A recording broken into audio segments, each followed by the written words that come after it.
Evening, everybody, and welcome to a little delayed start of a Sports Gladiators show. But me and Ron both wanted to watch the end of the Phillies game, and I kind of wish I didn't. Yeah, you and me too. Oh, unbelievable way to lose that game. Yep. I thought we were going to come on here, be pumped up, talking a 2-0 series lead coming back home. Hey, And Curtis. Yep. evening, It was a Curtis. heck of a catch, though. Got to give him credit. It was for sure, but it shouldn't even come down to that point. Nah, left a lot of guys on base. But as they always say in baseball, you can't win them all. True. I mean, I think they left Wheeler in the game a little bit too long. I mean, I would have took him out after 6. But the bullpen didn't do its job tonight neither. So Yeah, and Hoffman's been consistent all year. So I mean, you really can't knock him too much. can't really knock him too much based on how that went. Yeah, that is true. But first batter you face you and you wind up plunking them. I was like, great. Yeah. And then the Austin Riley home run, like he golfed that out of there one handed. I gotta give the guy credit. Yeah. I mean, it wasn't a bad pitch. I mean, hopefully they come back to Philly, they feed off the crowd, and we can take the 2 games here. Because going back to Atlanta, game 5 is going to be tough. Yep. Got to take care of business. Yeah, that's how I look at it. But other than that, I mean, I guess since we're both bummed out about the Phillies, we won't talk about that much. But we can talk about our team being 5-0. Yes, indeed. And a much better showing this week. Jalen Hurts played a great game. Yep. The defense throws a shutout in the second half. After letting Cooper Kupp run a little wild in the first half. Just a smidge. But, clamped it down, got it under control. Hassan Reddick with the cast off shows that, he's back. Yeah. That night, I feel they won that game at the end of the first half when they charged down 75 yards in 32 seconds. Yep. To finish out that half, scored a touchdown. It sucked the wind out of LA big time. Absolutely, without a doubt. And Stafford faced a lot of pressure all day long, which is what, one of the keys to the game to beat them going in was get pressure, and they did. So, yeah. Jalen Carter, once again, had a great game. I think he had 2 sacks, if I'm not mistaken. He was a presence, and he was a disruptive force. Jordan Davis had another big game. Jordan Davis, played well. Overall, just a good effort. Yeah, I mean, like you said, a complete shutdown of defense in the second half was awesome to see. Yeah. Considering that game was back and forth the first half, and then, like I said, they went down and scored, and then that was pretty much it. But I mean, the second once they half took over time of possession, then that was pretty much it. Oh, the time of possession, like, if I'm not mistaken, I'm going to pull it up to give you the exact number. In the first quarter, they were trailing in the time of possession, but then as the game went on, they started to run the ball more effectively and just got much more effective on the offense side. Very true. Damon X Kane is like a road. It's like the road, and I can't believe how fast of a running back. Yeah, I mean, I've never heard the guy before this year, and he's balling. He's taking snaps away from Mostert. Well, but I think he might be banged up a little bit. I think I saw something about him being injured. Don't tell Curtis that; he'll get upset. But yeah, he's been a great addition for them. Yeah, and I mean, Tyreek Hill had a big game for them on Sunday. Where's the Dolphins box where I just saw it? He has a knee injury. He's still being evaluated. Needs in the NFL this year. You can never win without him. Yep. But like, they just completely manhandled the Giants, though. Like the Dolphins are scary, and then like you have the San Francisco 49ers just completely destroying. When I say destroying, like eating the Dallas Cowboys alive. Yeah. And they spit out the bone last night. I was like, wow. And I think we got to face both those teams still. Yeah. That's kind of scary. Luckily, they're both home games for us. We'll say that. But, I mean, Tua again at over 300 yards passing. You have 222 yards rushing on the ground. Tyreek Hill, 8 receptions, 181 yards and a touchdown. Like, can you slow him down at all?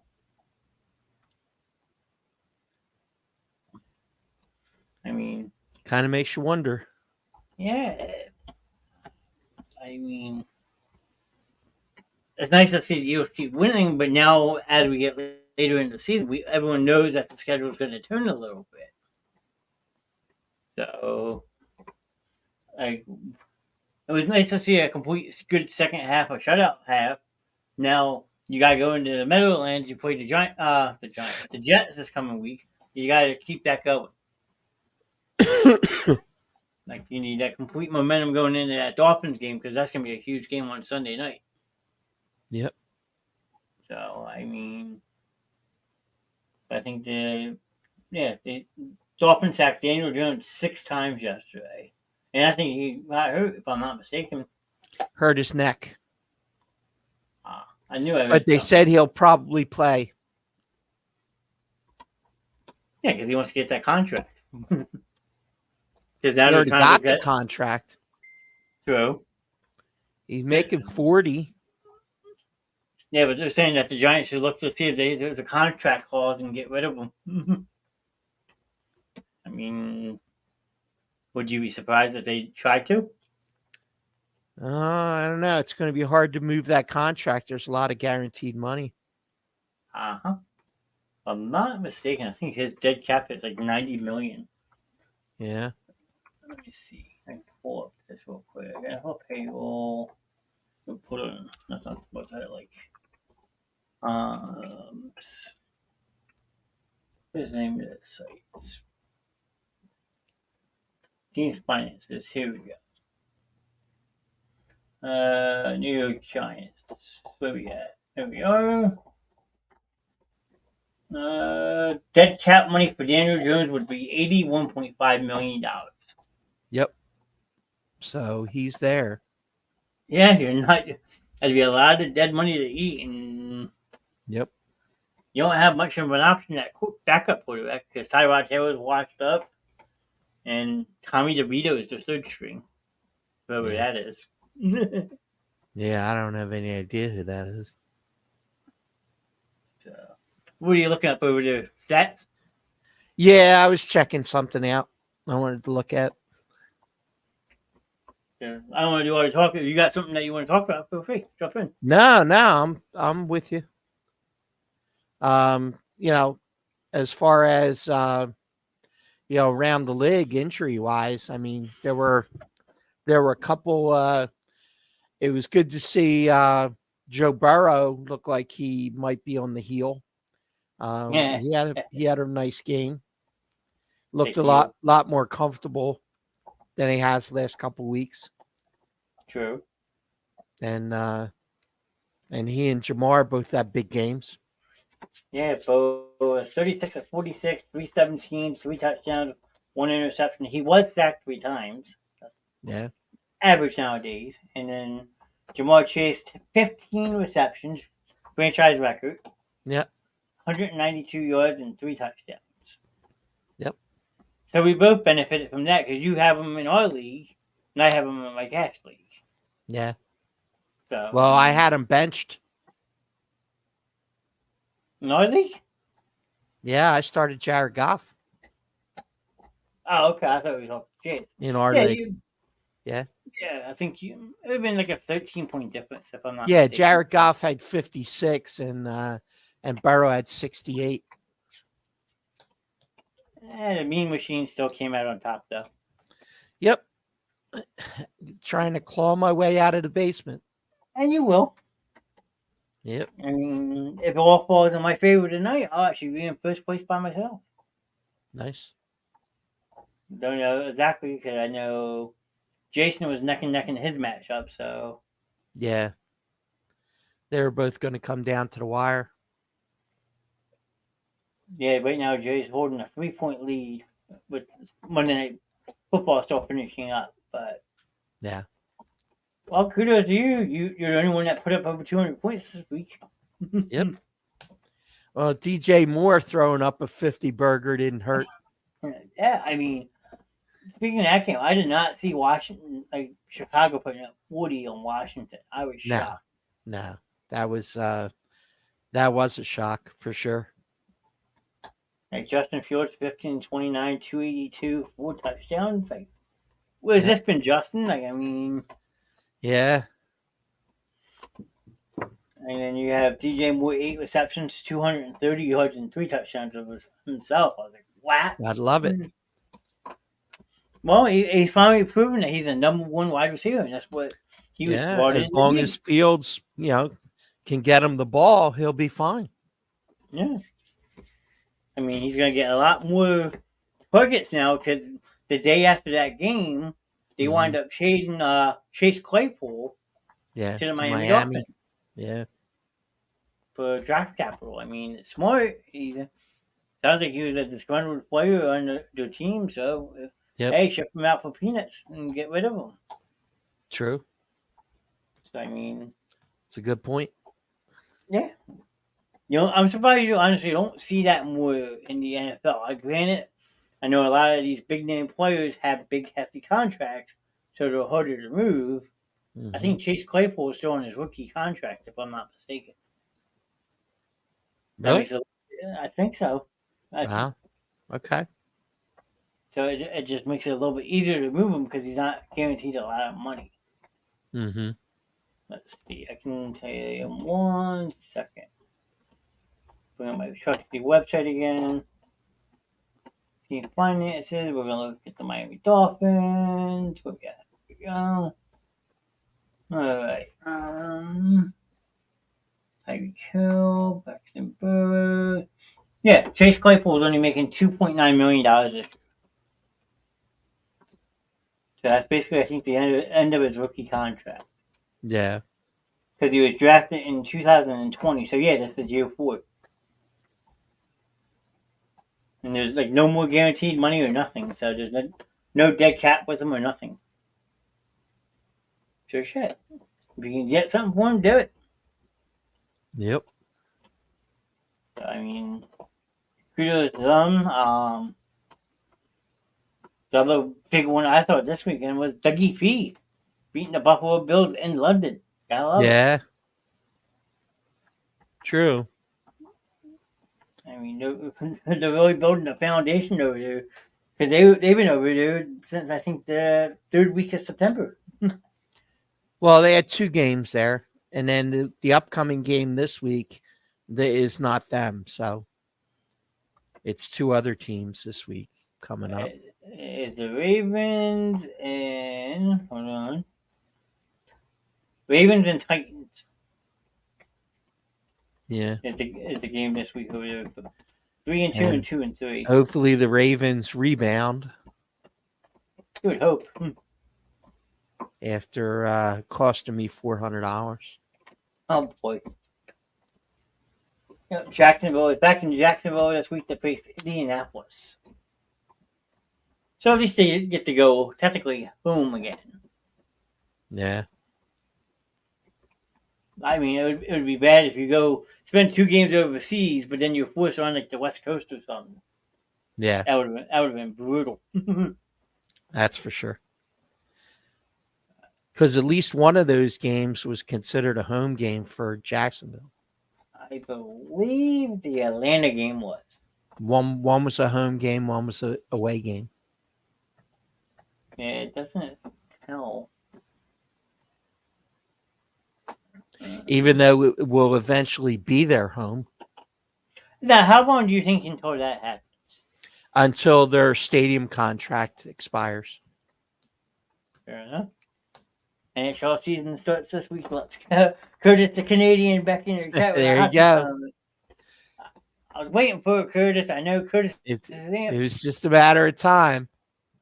Flyers announced their opening night roster today, so I knew something had to be circulating in the Montreal mind, and I'm sure he's excited. I actually celebrated the beginning of hockey season this week because I had a couple Tim Horton donuts. Yeah. Hey, that's Canadian. There's a Tim Hortons out in Maple Shade, and somebody brought a dozen to the Eagles, our Eagles viewing party this week. Nice. So had me a couple Tim Hortons. I'm good.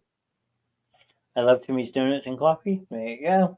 Yeah. Curtis, you're speaking Curtis's language. Yeah.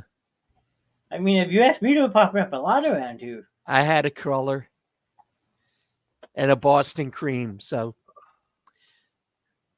Sorry. I got excited there for a second. We'll take a deep breath. Boston cream is one of my favorite donuts. Yeah. Yep. Donut.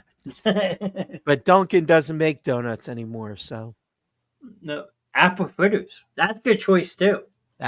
Yeah. The apple fritters at Wawa are actually pretty good. Yeah, we actually have them at Wegmans too. Yeah. No, again once in a while. Well, they have at the shop right here near my house every weekend. They have sticky buns. And they are top notch. You want top notch sticky buns and all that stuff? You gotta drive up with Kevin Morgan on Del Van, L&M Bakery. Yeah. Well, not every Thursday morning we go to a Amish market for breakfast. They have a restaurant. They have a breakfast buffet right down in Mullica Hill. And they have a bakery when you first walk in the door. And I mean, it literally, the line runs down the shopping center. Wow. For people getting, then you can watch them making the donuts. And breads and donuts and stuff, sourdough bread, fresh sourdough bread, and all kinds of donuts and pastry and. Yeah, because they do all that stuff by hand. It's insane. Yeah, I mean, and you can actually watch them doing it while you're there. I mean, they're literally, making donuts as you're walking in the door. Yeah, I mean, I think it's Columbus Flea Market, if I'm not mistaken. They have the Amish market up there. Yeah, they go. I've been watching these women whip pretzels in the shape. It's like, what the heck? Yeah, they get 50 pretzels done in 5 minutes. Well, we're getting into apple cider donut season. Now that's Johnson's Farm. There you go. Johnson's Farm. Sign me up. Johnson's Farm or the Berlin Farmers Market. They have a little place right outside the Berlin Farmers Market that makes the best apple cider donuts. I'll actually be up by Johnson's Farm, I think, on Thursday. Or in that area. I'm pretty sure they're already making them. So. Oh yeah, you just gotta go out and grab some. Yeah, man. Because it's pumpkin picking season too. I mean, heck, tomorrow's what 3 weeks to Halloween. Yeah. Yep. Where's this year going? True. I mean, heck, we're already week 5 of the NFL season. It feels like it just started. Yeah. Yep. So somehow we got sidetracked into donuts, but because you had mentioned Tim Hortons, and then we got the hockey talk going, and we jumped into Tim Hortons. There you go. If anyone else is in chat, let us know, please. Say hello. Curious to see what happens with Flyers this year. I mean, not expecting any big things, but forward progress would be nice. After suffering through what we suffered through this past year. I mean, I think it's still going to be a long season. I think they do make some strides, but Tortorella, I don't have exactly what he wants yet. It's going to take time. Because it says Blame the Canadian, yes. I'm sorry, but I'm not going to be Darth because everything Matt Nixon, Darth, whatever his name is, says it's always blame the Canadian. Curtis always sticks up for me, so I will not do that. Blame Canada. I like you too much to do that, Curtis. Don't do that. It was actually a song that was nominated for Best Picture. What's called that? Blame Canada from the South Park movie. Oh, jeez. And on the Oscar broadcast that year, it was sang by Robin Williams. Really? Yes. I might have to look that one up. But I'll do that later. Yep. Were there any other games that jumped at you? Because I have a couple that did.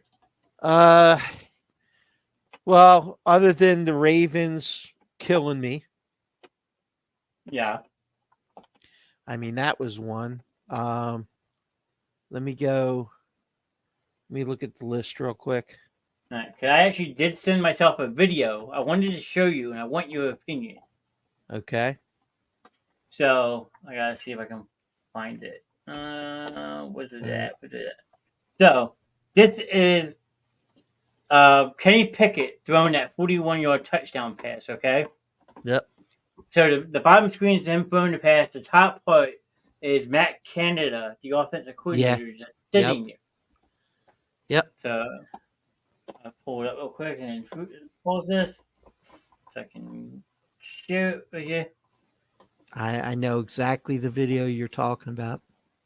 This one? Yep. We're down to 1:23 to go on a 2nd and 9. Pickett lines up a deep ball. Separation. Touchdown. George Pickens. Everybody else is celebrating but Matt Canada. What is he doing? Pickett changed the play at the line. Okay, but your team's losing with a minute and a half left, and your quarterback just threw potentially a game-winning touchdown pass. Yep. And you don't even react? But he didn't call the play. What difference does it make? He's got to go. I mean, he's horrible. I mean, there's, this is just more evidence that, he needs to be out of there. Like you just see all the coaches behind him and stuff getting all excited and stuff. Yeah, everybody got excited except for him because, Kenny Pickett checked out of his play, and apparently he had been doing it in that final drive. He did it all the way down. It's just pathetic. Though I don't get how a coach should be like that. It's mind baffling. Your quarterback just made a game-winning play, and you show no emotions. And I guarantee it, he probably went into that locker room and yelled at the kid. He's already on the hot seat, and basically his quarterback ignored him in the final drive. I think that's what that's all about. Now, would you say there would be repercussions from it, or is Mike Tomlin going to side with Kenny Pickett? Tomlin will side with Pickett. Say, look, you read the defense, you took what they gave you, and you walked down the field and you did what you needed to do. I think Canada's got to go. I think the whole city of Pittsburgh would be happy to see him go. Oh yeah, the fans are calling for his head. They have been for weeks. I don't even know where he came from. Matt Canada. Let's look. I'm kind of curious myself. I'm not sure what his background is. Let's see. Who is Matt Canada? Why is that going? I don't care. Matt Canada, Wikipedia. So he is 51 years old.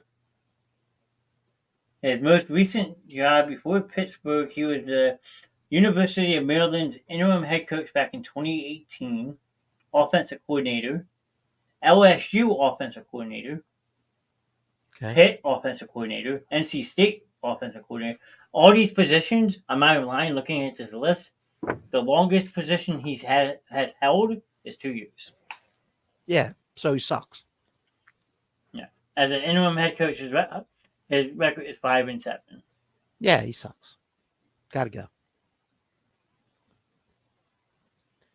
Yeah, He's endangering Tomlin's streak of winning seasons. Something. I mean, they're 3-2 right now, but yep. Yeah, he was hired in January 2020 and was promoted to the offensive coordinator in 2021. So this is his second full season. Mm-hmm. So he's the one that comes in and they draft pick the mold around him. But yeah, you only get freaking excited when your quarterback throws a game-winning touchdown pass. Yep. Lame. Lame. Yeah, man. I can see why no one likes you. I have a bold prediction. Okay. The Kansas City Chiefs will not be the team that represents the AFC in the Super Bowl. The way they're playing this year? No way in hell. They have definitely taken a step back. They're playing down to their competition and it's showing. Their wide receiver core is lackluster at best after losing Tyreek Hill and the false prophecy of Sky Moore being a suitable replacement has gone down the tubes. Sure. I mean, yeah, they got rid of Hardman. They got rid of Sky Moore. I mean, they got rid of Hardman. They got rid of Tyreek Hill. And they just thought that everything would still stay the same. And, they haven't been getting the ball to Kelsey enough. Yeah, I mean, had 10 catches yesterday with only 67 yards. Yeah, he only had 60 yards the week before. But just going down the list, Justin Watson, 2 catches. Rashid Rice, who is a rookie, 4 catches, 33 yards. Tooney, 5 catches for 26 yards. Scantlin, 1 catch for 12. Sky Moore, 2 for 11. These are your top 3 wide receivers. Yeah. Well, Tony was supposed to be a big part of the offense, and he just, his giants is showing. Tony has stats like Dallas Goedert had going into yesterday. 14 receptions for 83 yards. Yeah. Well, it was good to see them get Goddard involved yesterday. Yeah, I didn't look at the box score. I don't even lie to you. I mean, unfortunately, Devontae Smith was the one that paid the price this week. Yeah, but there's only one ball. True. But now they always do that. They neglect one receiver one game, but then they go back to him the following game. Yeah.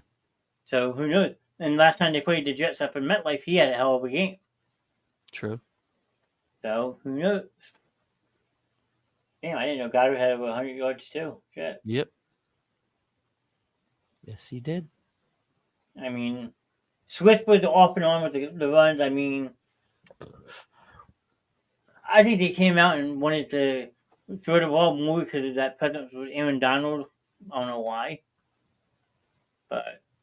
And how about the defense keeping Donald in check? No sacks.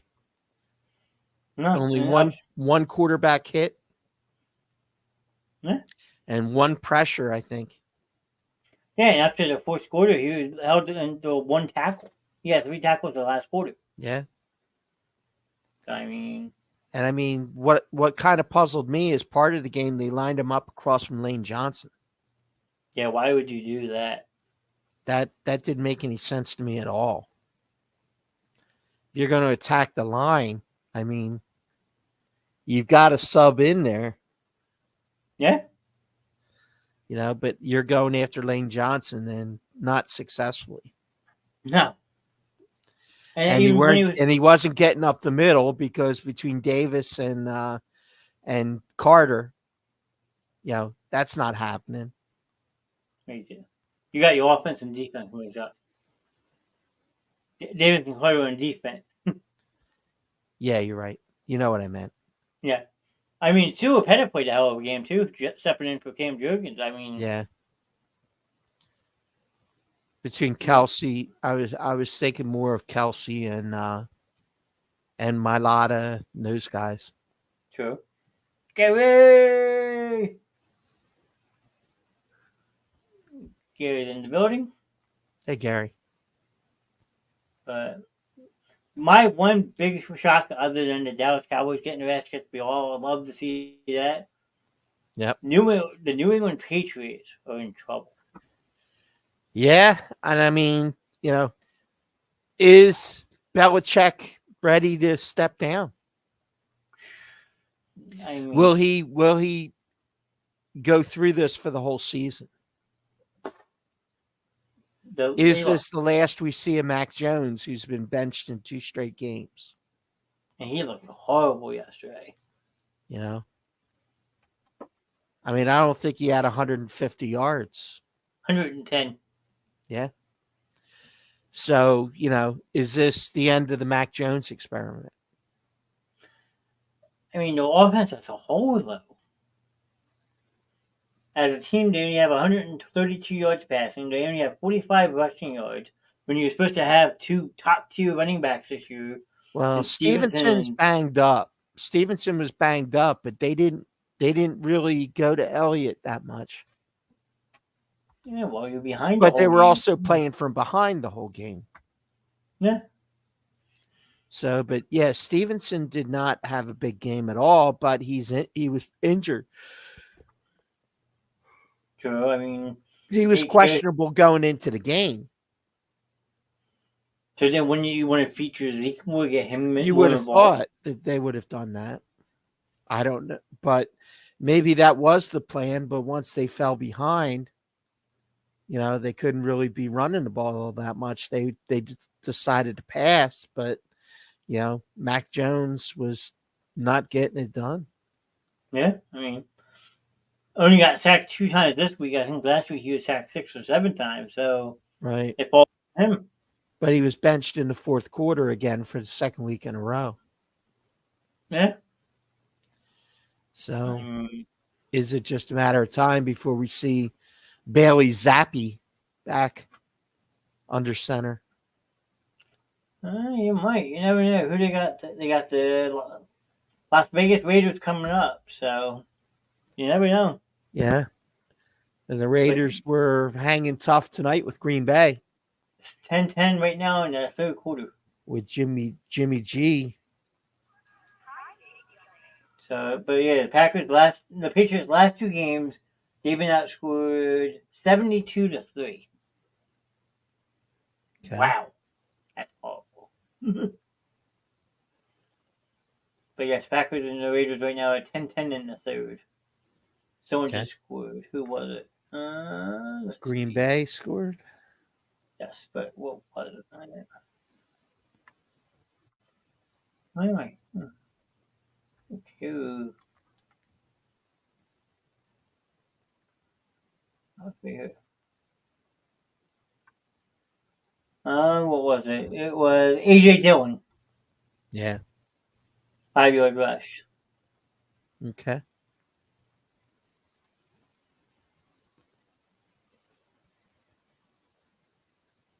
And Devontae Adams only 1 catch. Good. I'm scoreboard watching tonight because I got the guy I'm facing my dad's league had Devontae Williams, and he only needed like 16 points to beat me. Yeah. And Devontae Williams, Adams only has 12 yards. Yeah, he went into the game questionable. True. What other one? With what I think might have been a hamstring. I think you're right. And then what was it? Then the Detroit Lions just keep on rolling, biting more kneecaps this weekend. Biting the kneecaps, man.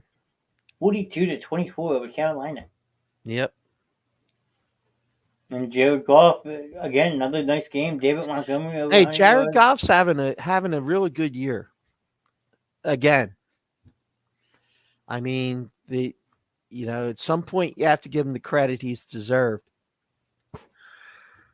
Yeah, I mean, you're not lying. And that was without Amon St. Brown, who was out this week.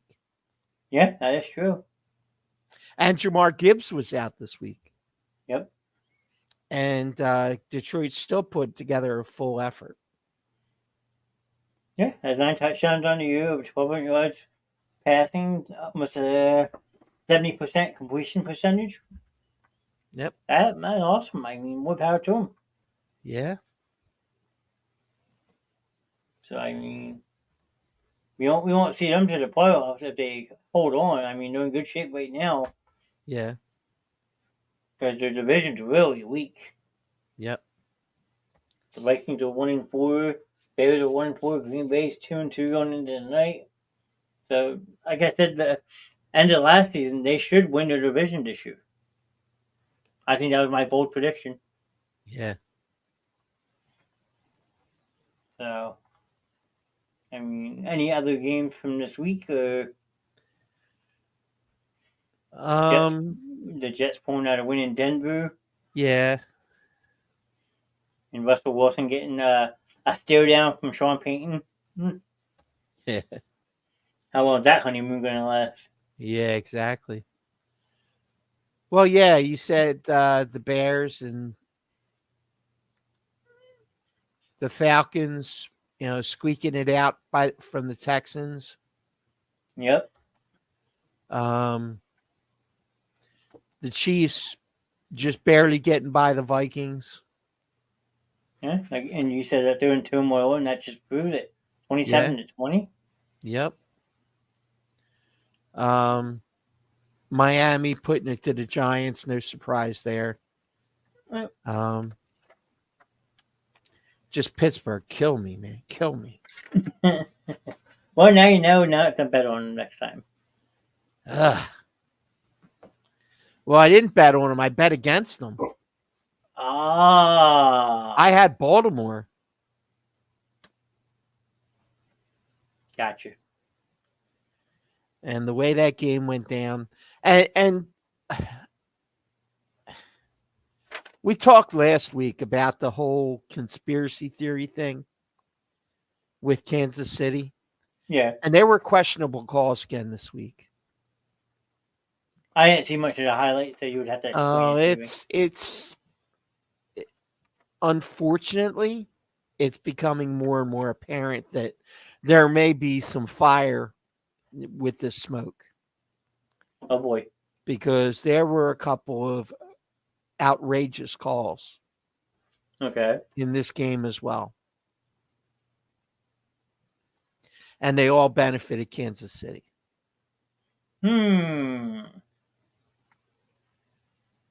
So they're trying to keep them in games to make sure they keep making the playoffs.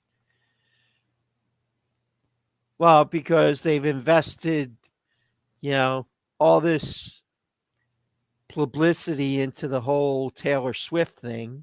Yeah. Which they're hoping to parlay into getting her to do Super Bowl next year. Because she said no this year. But they've got they're giving her free advertising for her tour movie. Of course they are. For coming to the games and, bumping the ratings. So the NFL is becoming a Swift. Apparently so. It seems that way, doesn't it? It kind of does. Which is scary. Next thing you know, you're going to see Roger Goodell in a pom-pom outfit. And then Dave Portnoy can really go around calling him a clown. Yeah. I don't know. That's a guy that's just annoying as hell. Who, Portnoy? Yeah. You don't like him? I used to like him. But I think once I liked him when he was doing the pizza thing. He still is. I know. But once he got more into branching out into the whole Barstool thing, and he was showing up everywhere. His, for lack of a better terminology, his assholedness is showing a lot more. That's a fair assumption. I mean, all I watch him is pizza reviews. That's all I really watch. But like, I like the pizza reviews. I got to admit, I give him props for that. But like the whole political aspect of it, that's all him. I can do without that. So I mean,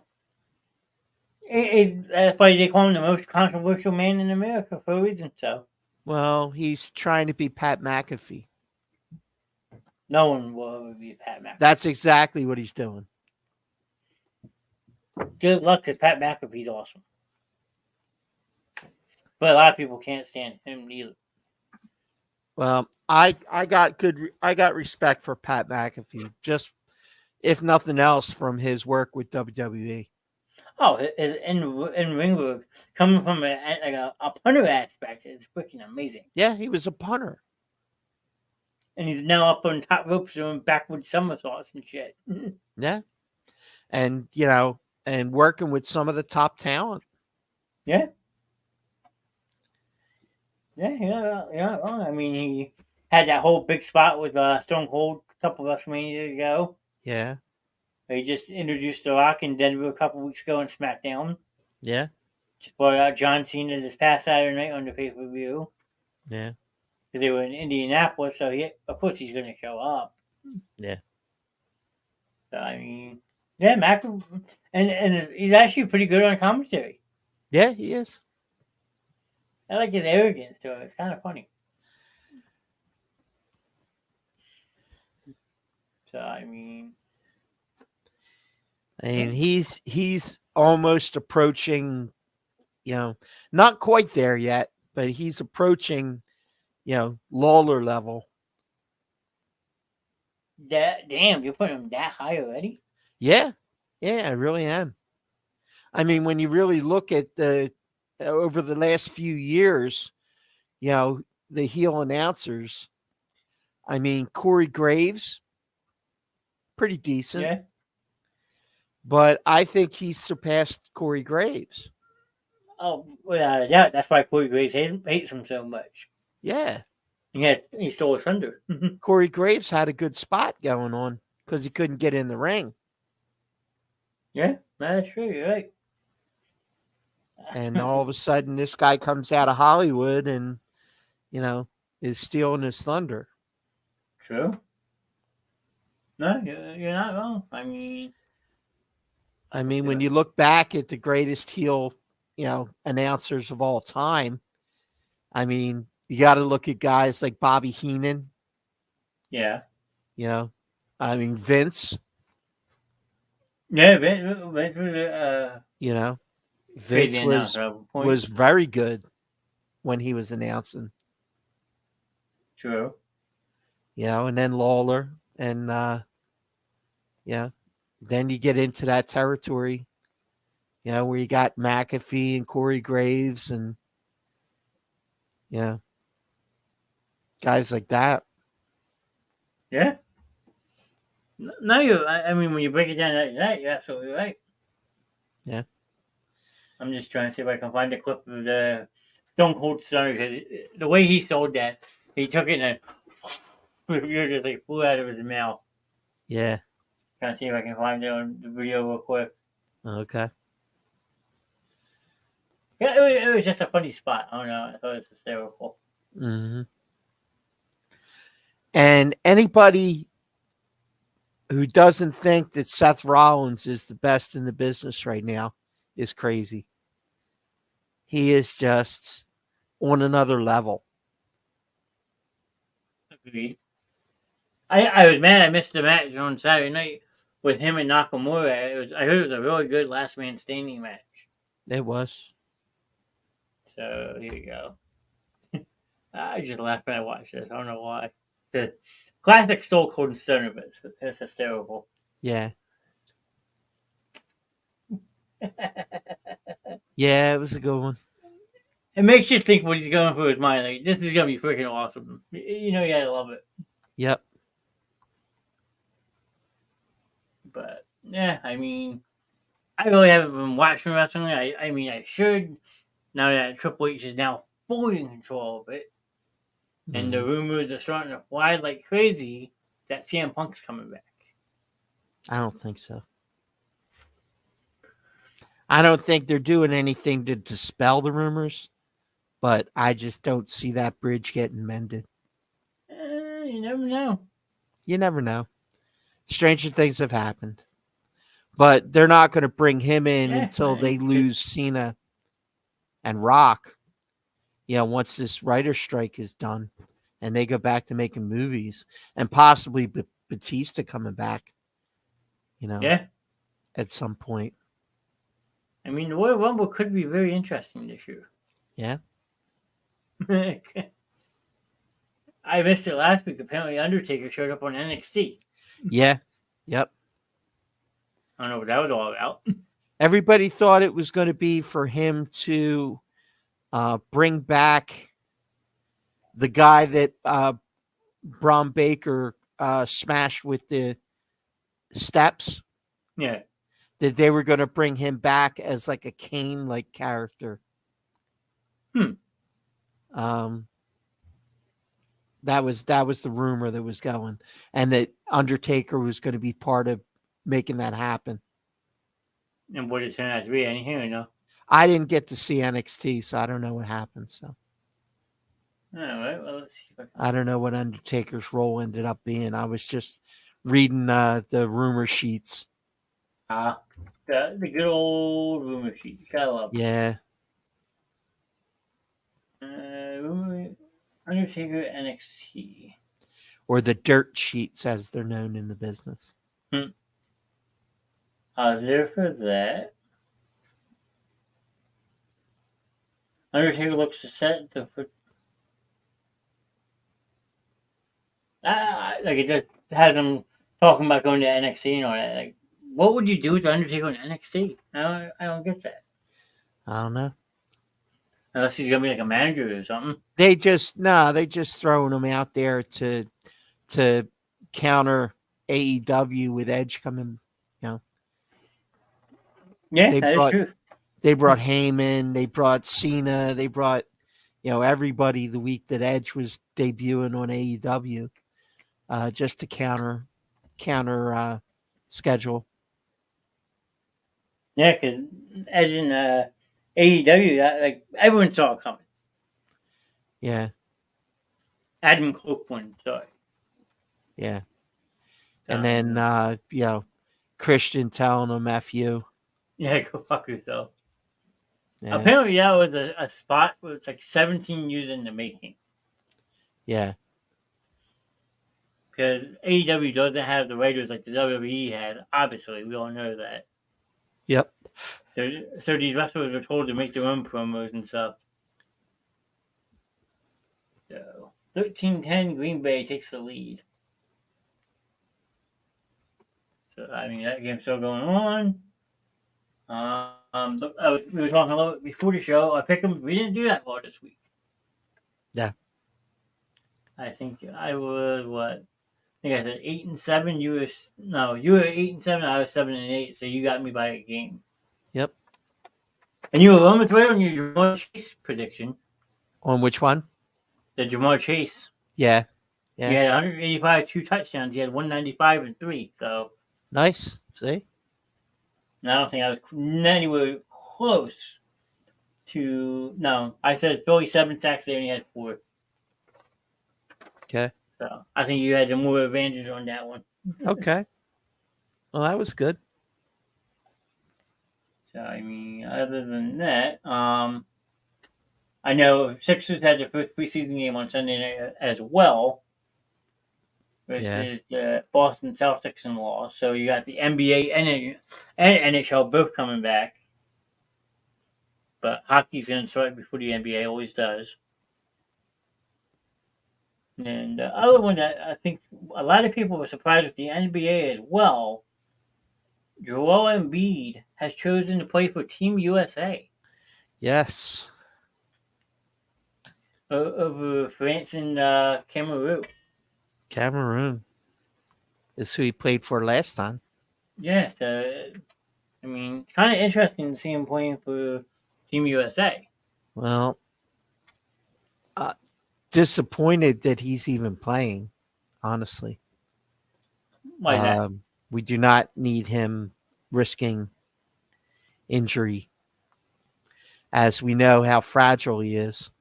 True. Just to add those extra games to the schedule, Yeah, that is true. I mean, concerning, especially if, things play out the way that they're probably going to, and Harden's not here. yeah. I mean, No, there's still a high likelihood that Harden won't be here, but he's been told to go out there and practice just to allow them to make a deal. yeah, it shows that he's invested in the off-season program because he did show up 2 days late. He missed media day in the first day of camp, but he showed up for the second. But he didn't show up in the fat suit, so Yeah, I mean, who knows? I mean, they hope to have that resolved soon. I'm hoping probably before the start of the season, yeah, that would be ideal. just to get a distraction out of here one way or another. Yep. But I mean, you're not going to get what you want from him. Well, that's true, and also got to look at the fact that all of a sudden we've dropped down below Boston and Milwaukee, with both of them making huge off-season moves. Absolutely. So we got to just try and stabilize and do what we can and hope for the best. But I don't see it being a highly successful Sixers campaign this year, unless Maxey really comes into his own once he's out from the shadow of Harden. True. I mean, because what's nice about the NBA and all these trades and stuff, ESPN has the NBA trade machine that you can go in and do fake trade proposals. Yeah. There's no way that James Harden for Terrence Mann even straight up would work. Like, no. I don't know how you would. Who else you would have to involve? Like, who else would you want? Like more senior, another wing player. Well, a lot of times you just make the money work and then you release the contracts. Like, could you figure Harden's getting $35.6 million this year? Right. So, I mean, I just don't see how it's better than possible. I mean, even if you try to do like a 3-for-1, it's not even working. Yeah. So, I mean, you have to throw in draft picks, obviously, but I don't know.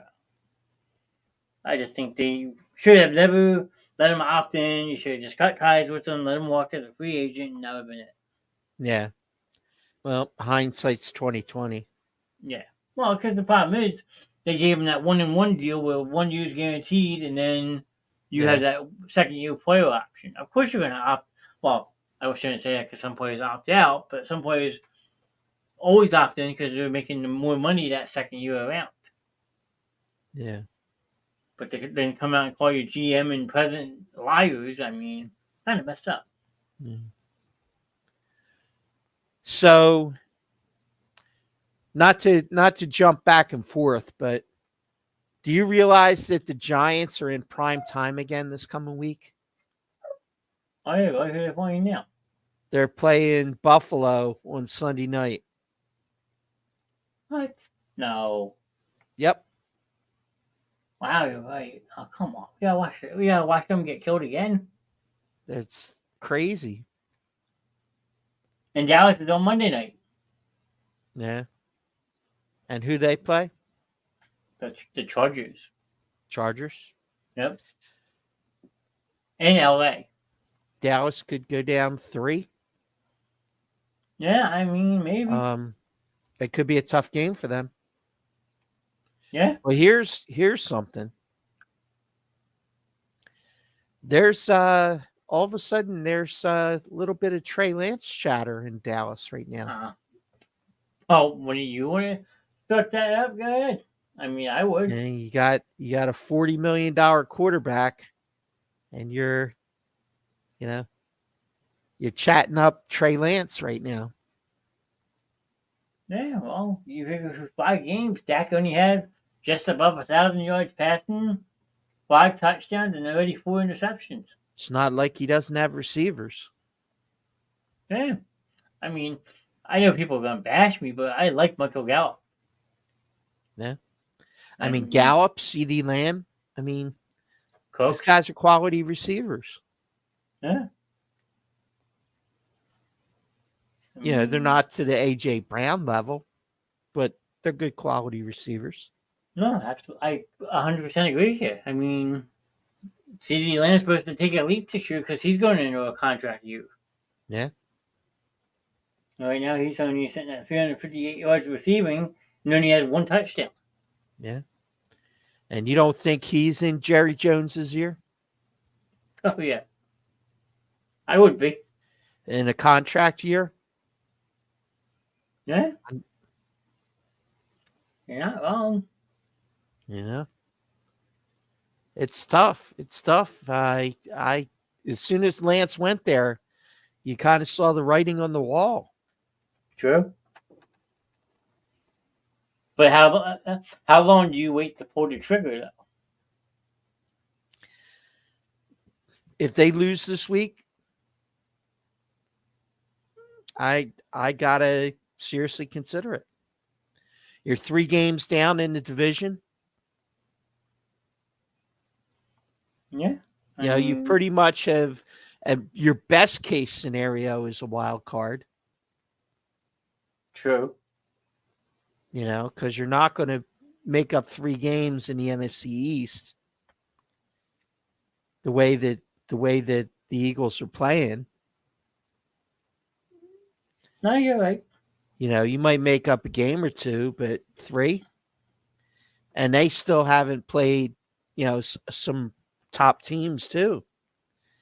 I mean, they've still got teams. They've still got to deal with. Well, let's see.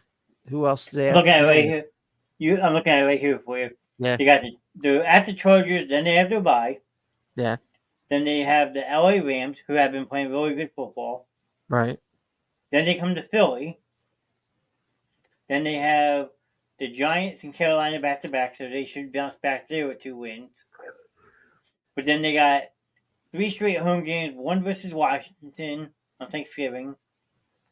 Then they're home against Seattle. Then they're home against us again. Okay. On December 10th. But this is where it gets tricky for them. They're at Buffalo after they play us the second time. At Buffalo, at Miami, home versus Detroit on the Saturday before New Year's, and then they finish in Washington, who always puts up a fight. It's a tough stretch. Yeah. I mean, it's not as bad as us, but... No, but it's still a tough stretch. Buffalo and Miami. And mind you, both Buffalo and Miami are on the road. Yeah. So in cold weather. Yeah, you're going when they're used to playing in a dome. Yeah, that's what I mean, though. Well, not really a dome, but Yeah. Warmer weather. Yeah, you're better waiting the ship. That's all I'll say. I mean, yeah. If they lose to the Chargers this week, Alice is in trouble. Yeah. Yeah, I'm gonna pull up the standings real quick since we're talking about it. Yeah. Mike Curtis, thanks for hanging out below it, buddy. Nice to see you. See you, Curtis. Make sure, like always, we try. Gotta get more people in here, but we appreciate you, Curtis. Yep. We do. So, right now in the NFC, you have San Fran 5-0, Philly 5-0, Detroit 4-1, Tampa Bay 3-1. So, there are your 4 division leaders right there. Mm-hmm. Okay. And Seattle's 3-1, Atlanta's 3-2, Dallas is 3-2, Saints are 3-2, and the Packers, if they hold on tonight, would be 3-2. And then right behind them are the Rams at 2-3 and Washington at 2-3. So you're in a dogfight because as of right now, if you look at it, they hold that last wild card spot. But based on conference record and all that stuff, they'd be below it Mm-hmm. because they're 1-2 in the conference right now. And Green Bay's 2-2, so Green Bay would move up. Yeah. So I mean, Dallas got some work to do. They do. I mean, the greatest thing is listening to WIP today. Not a single peep from a Dallas fan. of course not. They went right back under their rocks. This is our year. This is it, man. We're, blah, blah, blah, blah, blah. They say the same thing we always say. Yeah. Yeah, but the trick is they're 3-2 and we're 5-0. True. But to our point, we haven't hit the bread of a buttered schedule yet. It's true, but we won the games we had to win before we hit that spot in the schedule. I 125% agree with you. Yep. You're winning the games that you're supposed to. Right. And, honestly, at this point, I think when we did our predictions, I think I had them with one loss. I did too, I think. Up to this point. I think my dog ate that one. Yeah. I think you had, if I'm not mistaken. I think I had 14-3. Yeah. I think you actually picked them to lose against the Rams. I did. I said the Rams was going to be a possible, possible well. And then I said the Jets. Tough game. Yeah. I mean, you figure you got the Jets, then you got the Dolphins at home. Then you have in Washington, and then we have Dallas before a bye week. Yeah, that Miami game should be interesting. Yeah, for sure. I can't wait. I'll be, no matter what, be done work by that night because that's an 8:20 kickoff. That's on Sunday Night Football. Yeah. And they will be in the Kelly Green jerseys that night. Yes, they will. Will Miami and Buffalo. Yeah. I mean, it's going to be awesome to see. I almost ordered one last night. Yeah. But then after the bye weeks when the real challenge kicks in. Right. But if you look at it this way, the way we're playing, who knows? You could be 9-0 or 8-1 going into your bye week, which would be a phenomenal start. It's possible. With the one game I'm saying possibly a loss right now is the Dolphins. Unless you can get that secondary in order. Yeah. Because if not, Tua's going to have a field day. Well, I think Roby will be functional by then, so that'll be a help. Yeah, he played yesterday, actually. Yeah, and he's, he played a little bit, but he wasn't full tilt. No. But yeah, he did get in there a little bit. Huh? What'd you say? Eli Ricks played yesterday. Yeah. That name all year. Well, he was getting smoked by Cooper Kupp because they had him on Kupp. Till they switched it up. Mario Goodrich was even active yesterday. Yeah. I think Josh Joby didn't play. And what's the other one they have? I don't think Ringo was dressed. No. I didn't see the inactive. I was at work, but because I don't see Joby on the box score at all, or Ringo.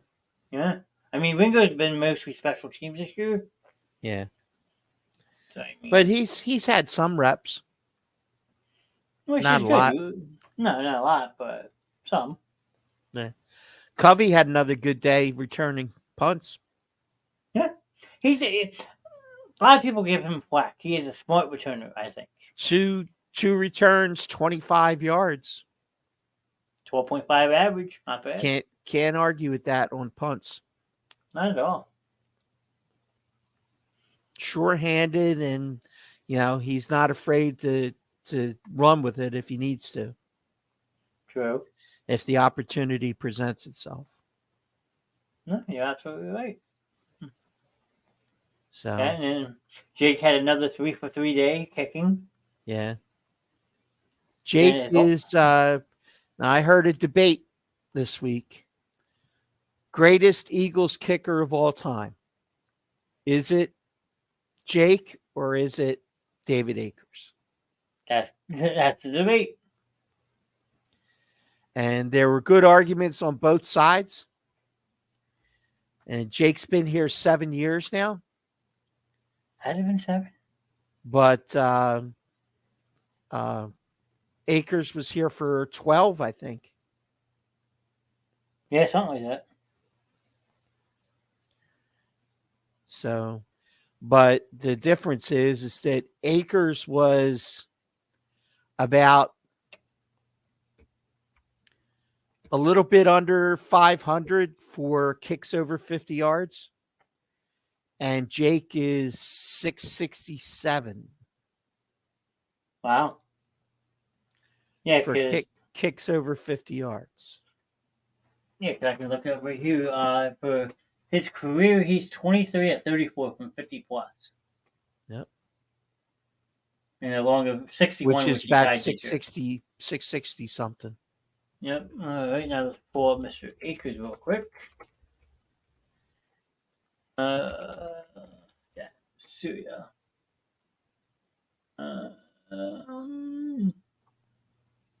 Statistics.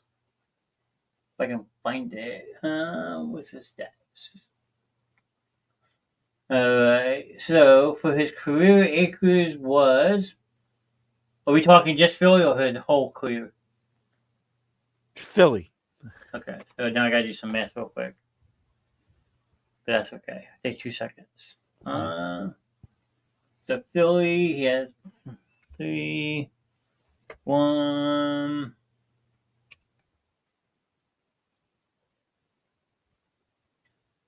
Two. Whoops. 2, 3, 3, 2, 4, 5, 3, and 3. All right, so he has 32 attempts from 50 plus. Okay. That's the number of attempts. Yep.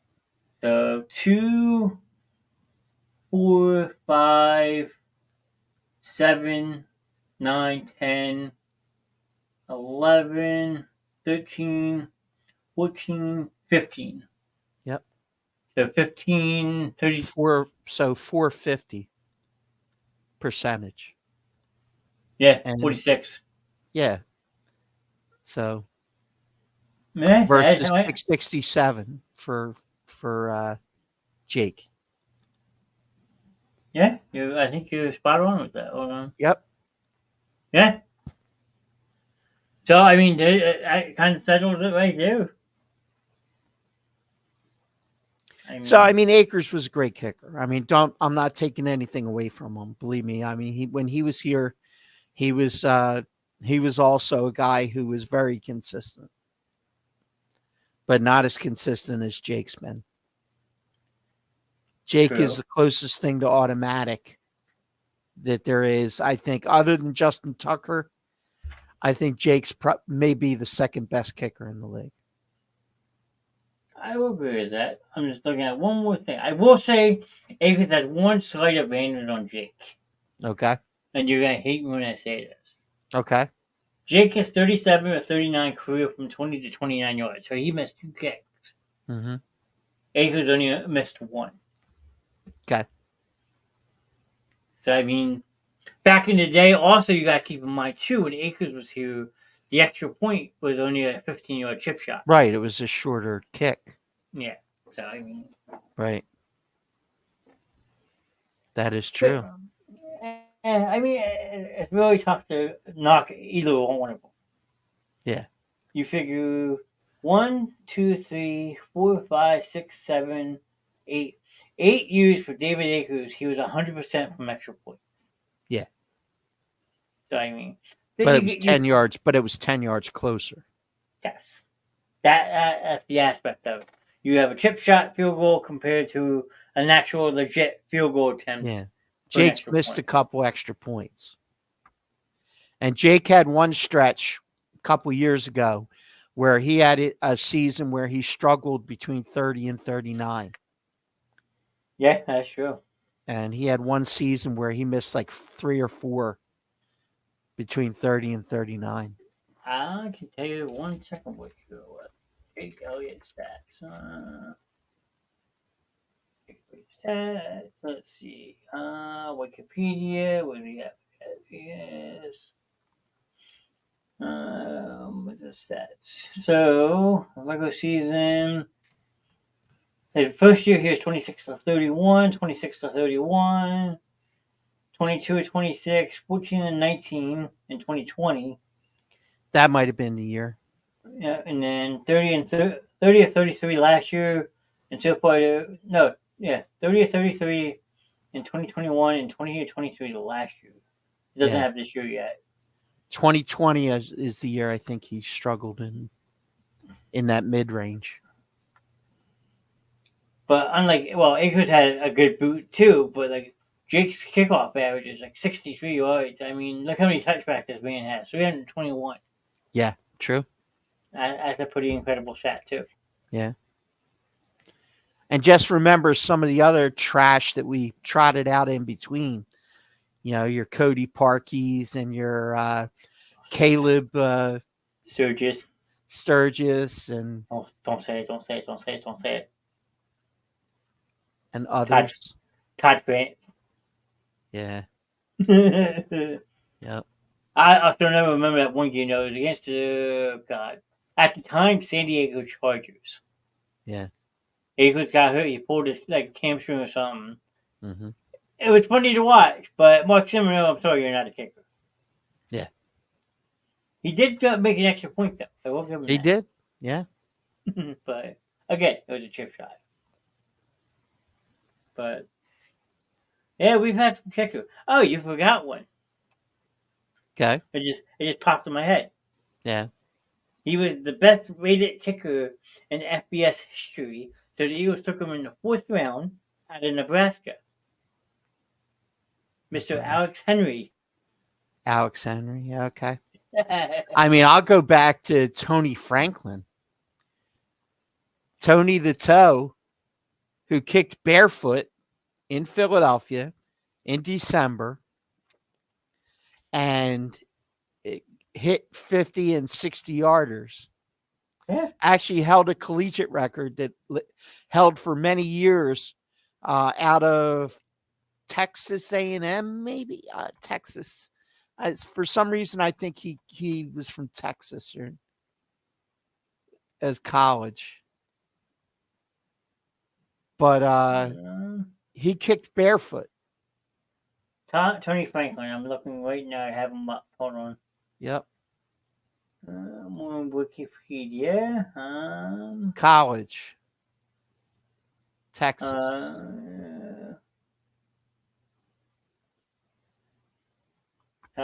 There's a Tony football in Australia. There you go. Yeah. Texas A&M. Texas A&M, yeah. Yep. He was a 3rd round pick in 1979. Yes. But then he went on to kick for the Patriots and the Dolphins. Right. Or not. Barefoot. Mm-mm. So you have him. Let's see. Sam Baker. Luis Zendejas he kicked in Dallas and then he kicked here. He was the guy who there was a bounty out on Buddy Ryan year. They had a bounty on Luis Zendejas. And Andre Waters collected it. Oh, wow. Gary Anderson. Yeah. Kicked many years here. Roger Zoak. Who else we have? Caleb Sturgis, Alex Henry, Chris Bunyol. Chris, yeah. 21-20. I'll never forget. Who else? Tom Dempsey. Yep. Stub foot, right? Is that what they call Yeah, him? half a foot. And for a while, had the NFL record. Wore a special shoe. Yeah.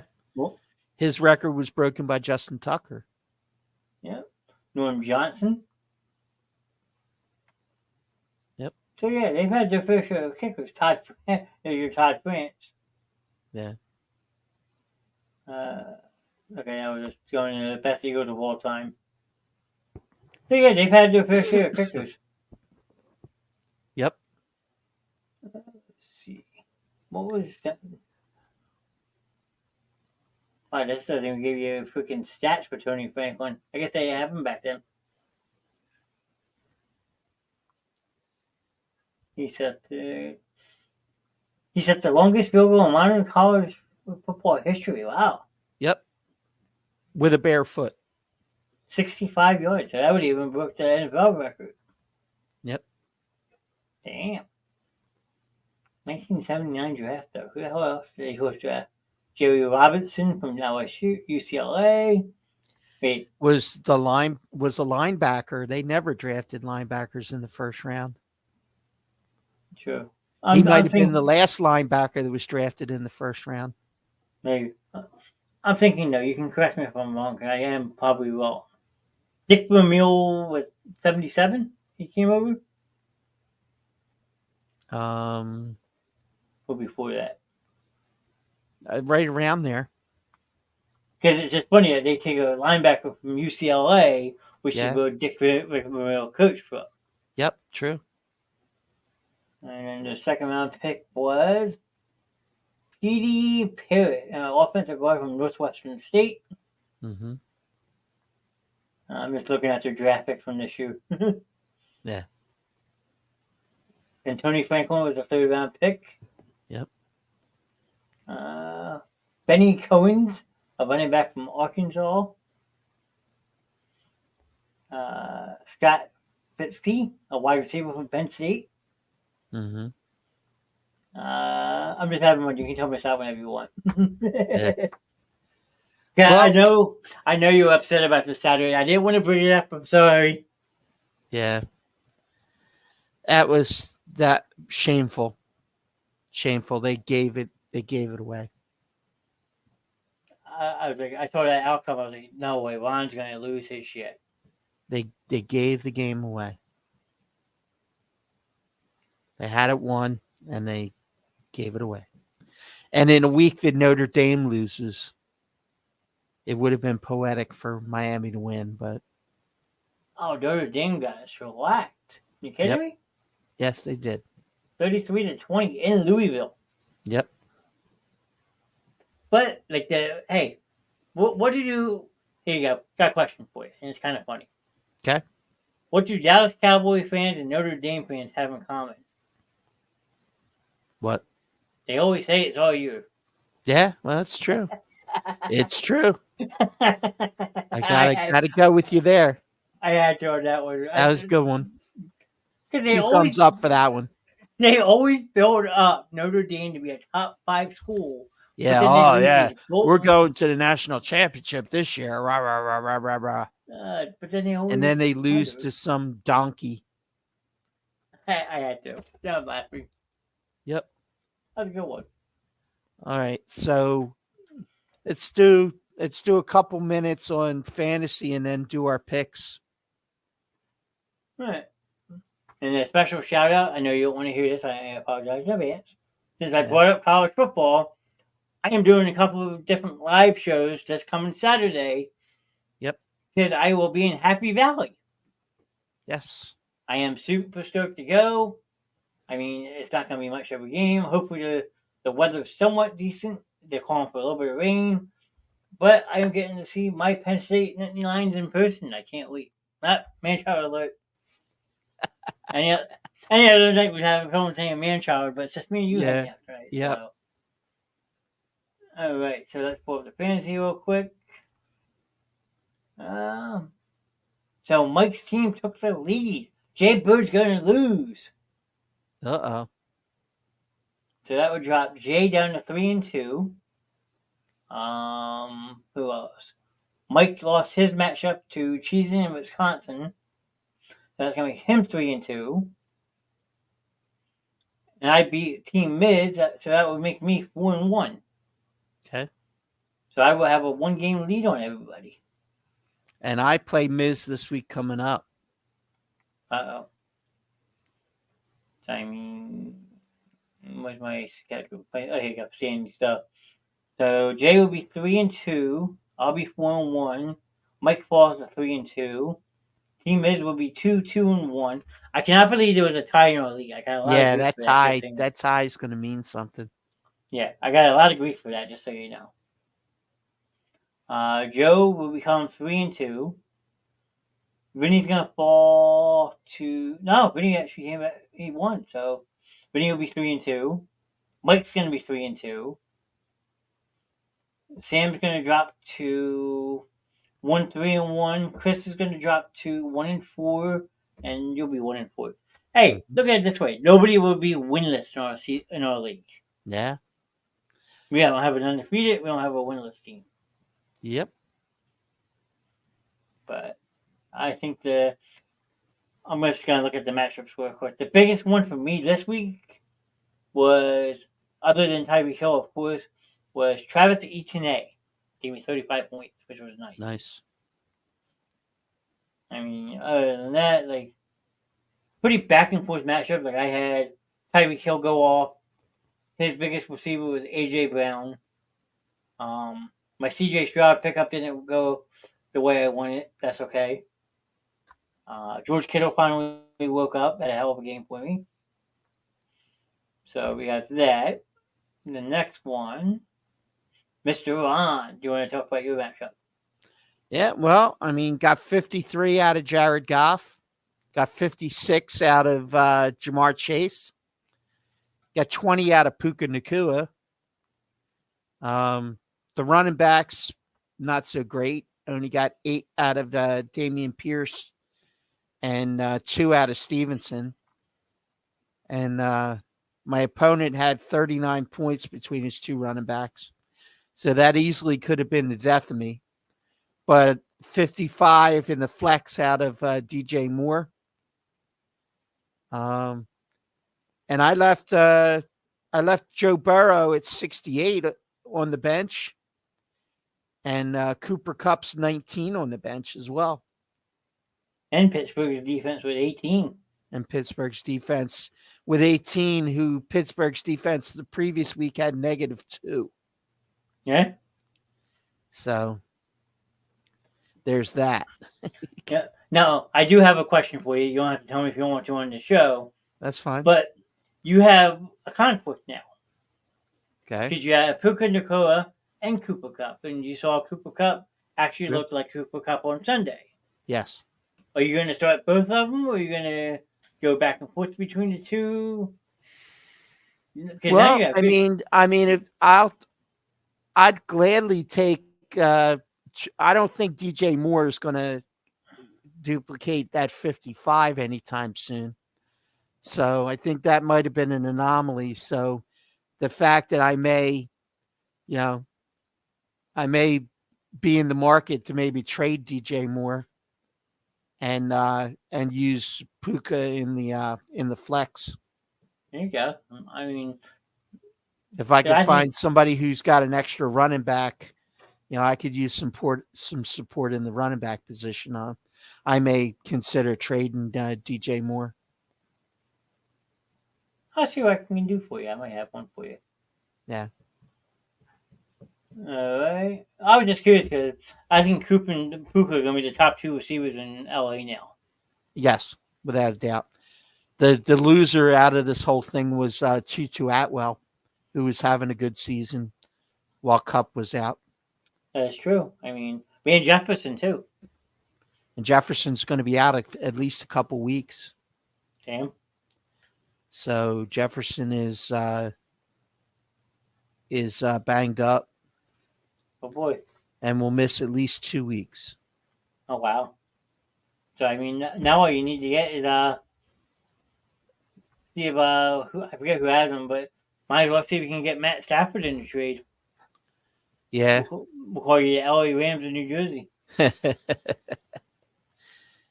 Yeah, I think between Burrow and Goff, I think I'm pretty good. Yeah, I mean, I told you yesterday, if you would, and plus you had Tejon Spears on your bench with Yes. 16 points. So if you would have Yes. started like 3 of those 4 players, you're easily up 240, 250 range. Yep. Which is a heck of a week. Yeah. Yeah. Which bodes well for the rest of the season. I picked up Spears on a hunch off the waiver wire, and same thing with Puka Nacua. And they've been good pickups so far. Hidden gems, gotta love them. Yep. All right. So let's look at our NFL picks for the week. I will claim victory for the second week in a row by a mere 1 game. So we've been pretty evenly matched. Yep, I have been getting grief that I haven't been keeping up on everybody else's. So if I have some time tomorrow, I will get caught up on everybody else because I'm still getting them every week. I just have to sit down and figure them all out back to week 2. Okay. Ooh, Raiders took the lead 17-13. Who scored? Please tell me that's Devontae Adams. Please, no. Nope, Devontae Adams only has 45 yards. Jacoby Myers and Josh Jacobs. Okay. Okay. All right, let's fast forward this real quick for scoreboard. All right, let me move my hidden 2x4 that I had to take away from my dog. That nightmare is coming to an end very soon, thankfully. Okay.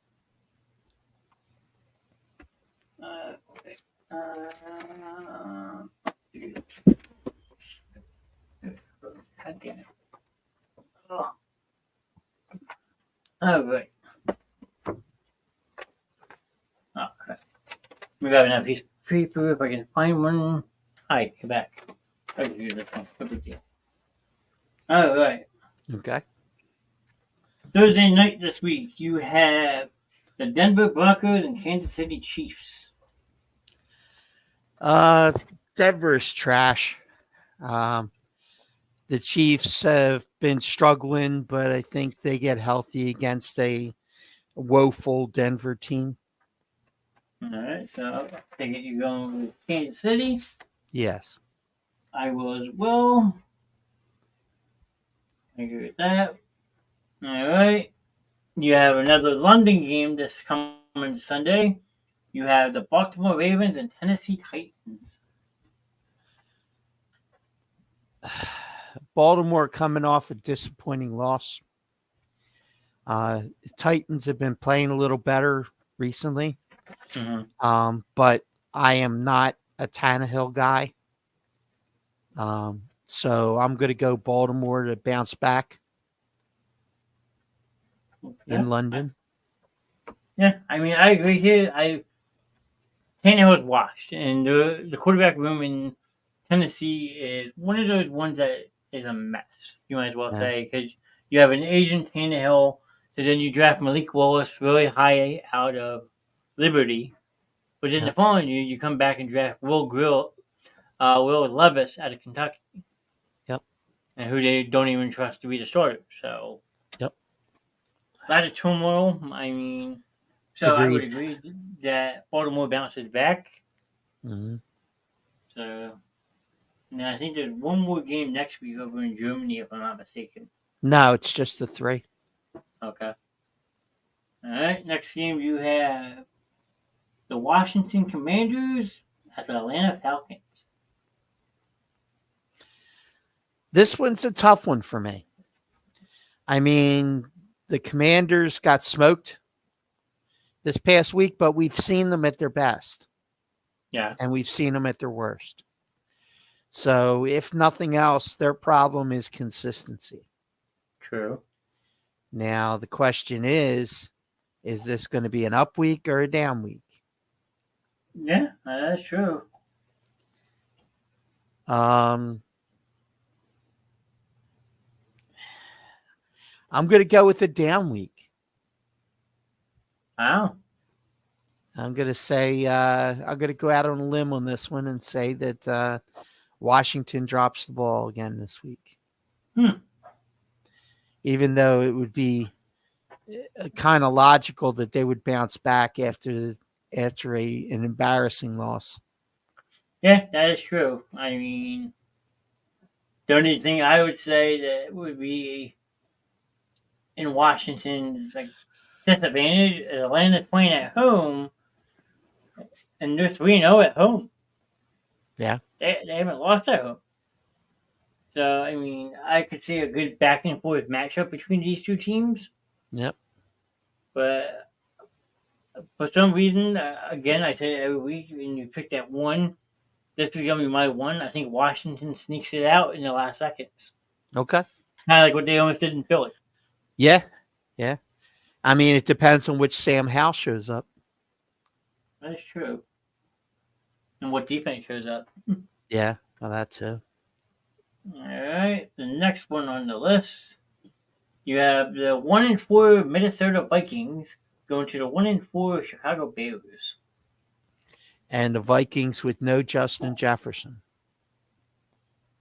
So is it confirmed he's out for a while? Yes.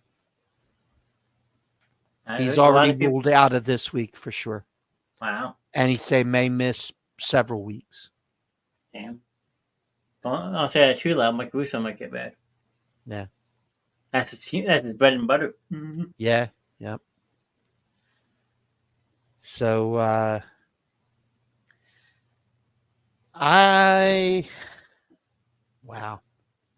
A division game for one, and both teams are really, really struggling. Yeah, they are.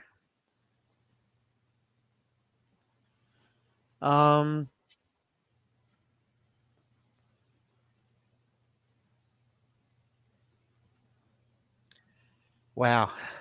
I've never seen you just speechless.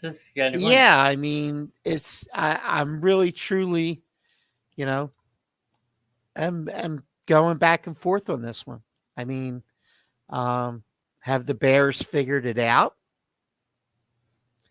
I mean, does this just give them another opportunity to get back on the right track? Coming off a big win. I think Minnesota finds a way. Okay. Until Chicago does it on a regular basis, it could be just a one-off. And the Minnesota still has Addison, still has a good quality tight end. Yeah. So yeah, give me Minnesota. Okay. I mean, division games are always tough, but Minnesota's been in every game they've lost. Yep. Which has been their history the last few years. Yes. How many one-possession games they lost last year? Yeah, more than I can count. I think it's up to at least 8. Yeah, it was a bunch. But I just think Minnesota has a better team than Chicago. So again, just like you said, this could go either way, depending on what team shows up. Right. But I just think Kirk Cousins, even without Jefferson, still puts up a monster game. Yeah. And they get back on track. So I gotta agree with you on this one. Okay. All right. Next, you have the Seattle Seahawks traveling to Cincinnati. Off a bye. Yep, going to Cincinnati. Shootout. You would think. Yeah, possible. Seattle's had an extra week to prepare. However, after seeing Burrow look like he's getting healthy, I'm going to ride with Burrow until he shows me otherwise. So I'm going to take Cincinnati. Okay. I think that week preparing helps, especially when you're facing players like Jamar Chase and all that. Yep. And like Gino hasn't put up the best numbers. They find ways to win the game, and they also find a way to lose the game. But I just think that extra week to get ready for someone like Jamar Chase helps that defense out. Yep. So I'm going to take Seattle. Okay. This could be a close game. Could be. All right, the next one's a laugher, but we still got to pick it. Well, the next two are actually laughers. I'm not going to lie. San Fran at Cleveland. San Fran. You got to believe that there's good possibility that San Fran could be undefeated or only have one loss coming into that December matchup in Philly. Yeah, which is scary. I even said to the 149ers fan that is an outside vendor with my job, but he works there every day. Yeah. I put my hands up. I was like, yo, show your team out, bro. I'm scared. Yeah. They're playing well. But they're one McCaffrey injury from not being well. That is true. And he has a tendency to get hurt every year at some point. Well, come to Philly. We'll rough you up a little bit. There you go. All right, the next one. Again, another laugher, and I apologize, but we have to do it. The Carolina Panthers going to Miami. Yeah, it's hard to pick against the Dolphins right now. Yeah. They're just playing so well. So if you actually think about this, there's one team that is actually enjoying seeing the Panthers struggle. Okay. You know who that team is? Who? The Chicago Bears. Okay. Because they hold their first round pick for next year. Oh, okay. Yeah. In that big off season trade. Nice. Good point. So I mean, if you're a Chicago Bears fan right now and you've seen the Panthers sitting at 0-5, you're like, come on, keep on losing. We'll get the first overall pick again. There you go. So I mean, and if that's the case, then they have a decision to make with the quarterback. If they're going to be Fields or they're going to draft somebody, or you can turn around and go and draft Marvin Harrison Jr. at Ohio State. Well, that top quarterback who's coming out, what is it, Williams? Williams or the other kid? I forget. Yeah. From the US. The projected number 1 pick. Mm-hmm. Pretty much has come out and said that he doesn't want to play in Chicago. No, he's made his list of teams that he wants to play with. Yeah, so I mean, then there's also that kid from UNC, I think. But I mean, Chicago could use that pick to do other things. That is true. Because one thing's for sure, New England's going to be looking for a quarterback. Yeah, that is true. Not wrong. And you got to believe that maybe the New York Giants, maybe Tennessee Titans, maybe his Cousins coming up on the last year of his contract, isn't he? 1 or 2 more years, I would have to look. Yeah, so I mean, I don't know if they re-sign Cousins. Yeah, you never know. So there could be trade opportunities there. That's true. All right. Moving on to another Florida not Florida matchup, but a Florida game. You have the 3-2 Indianapolis Colts going to the 3-2 Jacksonville Jaguars. Oh man, I find this to be an intriguing game. True.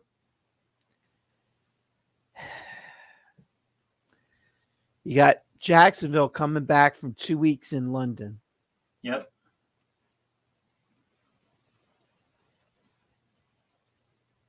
Colts have been playing pretty well. Taylor's back in the fold. Whether he plays this week or not, I don't know.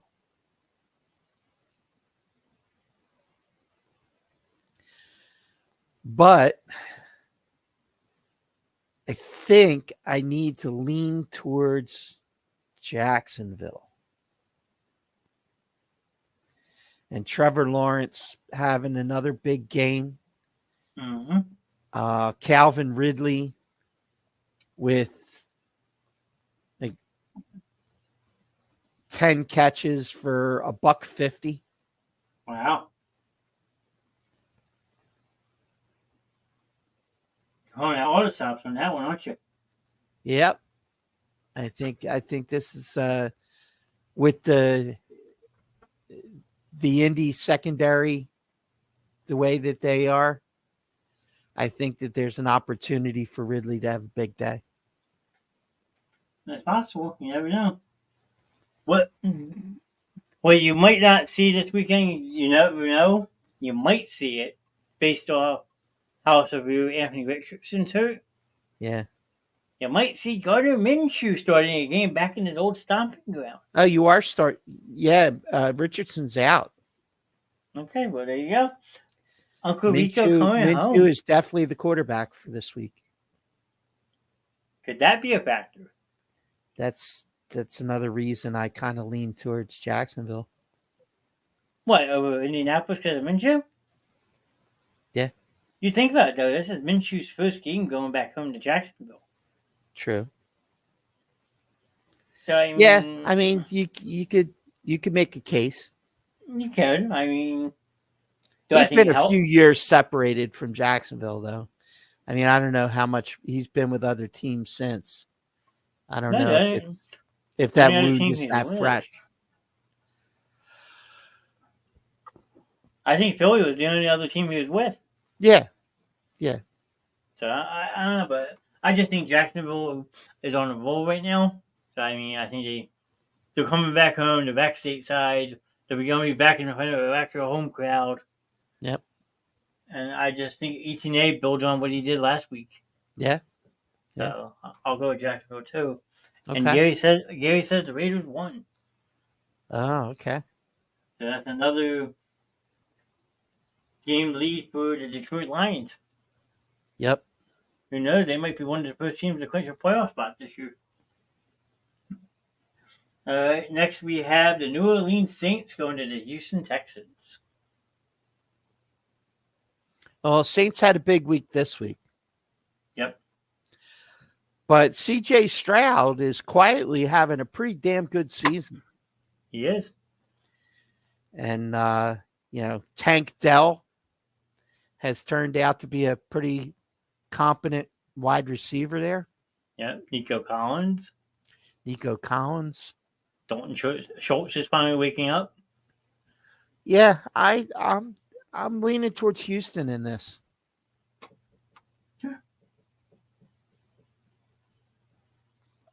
The only reason I would say that New Orleans has a slight advantage is the veteranship at quarterback with Derek Carr over C.J. Stroud. But like you said, Stroud's been Stroud has together 4 300-yard games.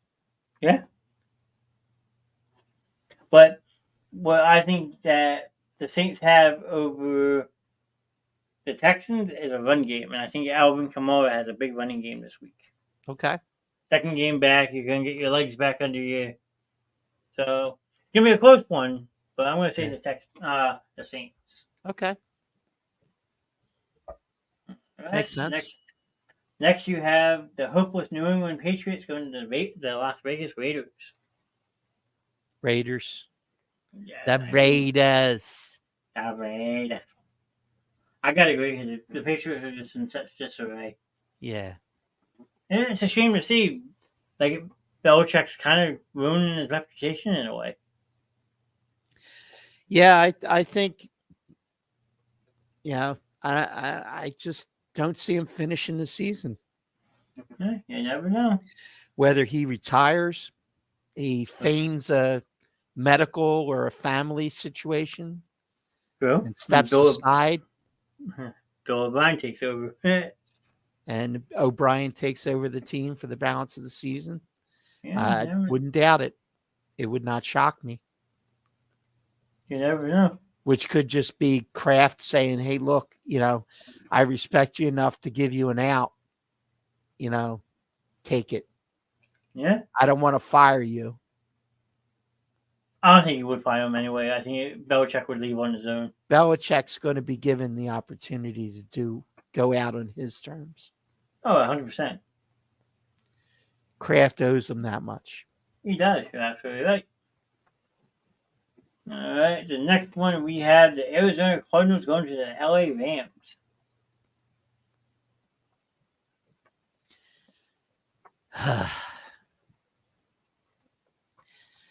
I mean, the Rams are pretty impressive. I mean, they've got a lot of offensive weapons. And you got Aaron Donald, who's going to be out for Bear after getting shut out by the Eagles defense. Offense, yeah.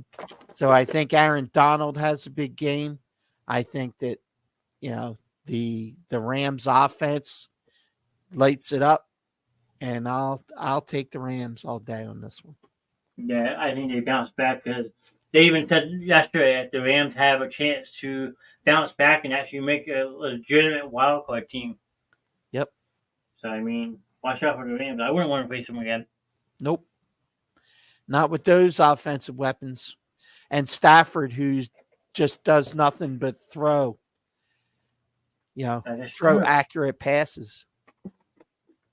Yeah, you're right. All right, this next one is going to be very hard for you. Okay. Because you have one team that we expected to be pretty good this year, but then you have another team who is surprising people this year and being good. Okay. You have the 4-1 Detroit Lions going to Tampa Bay. That it's a very tough game to call, I think. Yeah, absolutely. I mean, Campbell is biting kneecaps off. I got to tell you, if nothing else, go with the kneecaps. Yeah. I will take Detroit. I think they're playing at a very high level. I think the coach has them motivated. And Tampa Bay was impressive when we played them. I think Mayfield is having a pretty good season. He's got weapons in Mike Evans and I think I'd lean towards Detroit in this one. Yeah. I mean, I would tend to agree here. I think that Detroit is proven that they are a playoff caliber team this year for sure. Yeah. Goff, like you said, is having a very quiet, good year. The running game's getting going finally with Montgomery and Gibbs. Yeah. So, I mean, hopefully Gibbs is back this week and St. Brown is back. That's true. I mean, but I just think this is going to be a really close game. It might come to biting a kneecap off. You never know. But yeah, I'm going to agree and say Detroit pulls it out. So let me see if those guys are expected back this week. Yeah. While you do that, I'm going to grab some real quick. Yep. You're done. Go away. Go away. Okay. Sorry. Need 2 whiteboards? My dog has one halfway eaten by now. You want one?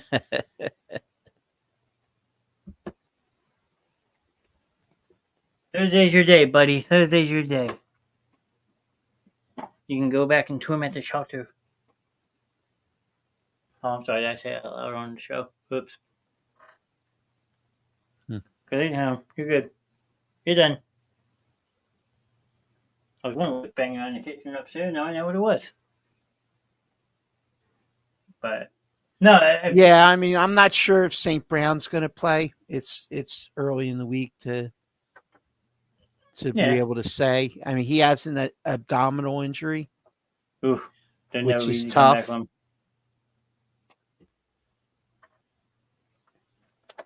That is true. So, but I just think they have enough to pull it off. I mean, their defense has been playing good.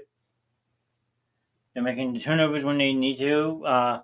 Golf spreading the ball around. Montgomery, like I said, Montgomery had a big game this past week, so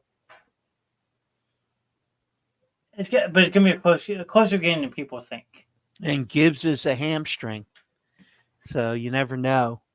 I think both are going to, we'll have to keep an eye on the practices this week and see if they practice. Talking about practice? Talking about practice. All right, the next one with the Sunday night football. This is gonna be another laugher. Why? The New York Giants going to the Buffalo Bills. Why? Buffalo Oh, easily handled. in another primetime embarrassment. I mean, I wouldn't be surprised if Josh Allen throws for 400 yards on that defense. Buffalo puts up a 40 burger. I mean, it's possible. You never know. Do the Giants get shut out? That is the big question. Yeah. And does Daniel Jones play? Right. Because I don't know who the backup is in the Giants. Tyrod Taylor. Okay. And Tommy DeVito. Right. Oh, that's right. You looked that up earlier. All right. Next, we're on to Monday night. You have the Dallas Cowboys going to the LA Chargers. Oh. How about them Cowboys? Traveling to the West Coast. Uh-huh.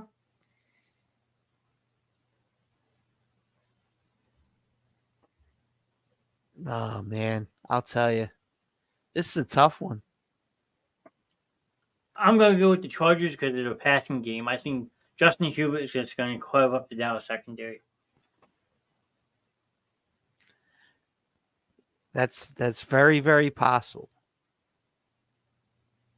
And hopefully, since they had a bye this past week, they get Austin Eckler back too.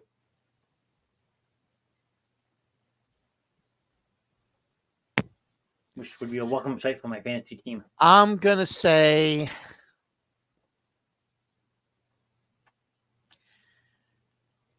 oh, man. He's going to do it, Gary. He's going to do it. Chargers.